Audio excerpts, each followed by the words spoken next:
अरे फेब्रुवारी महिना महाशिवरात्री पे 22 तारखेला म्हणजे फेब्रुवारी महिना 22 तारखेला 22 तारखेला म्हणजे हे काकाले तर पार्टी आहे जग्गू एक पटेल पार्टी जो आहे ये एक जुलै फेब्रुवारी 22 तारखेला एक गिरा फेब्रुवारी 24 तारखेला मोलकी यात्रा होगा म्हणजे 24 तारखेला मोलकी यात्रा म्हणजे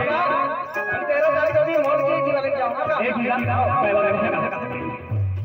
अरे राजा जगा उदय राजा जमा राजा जगा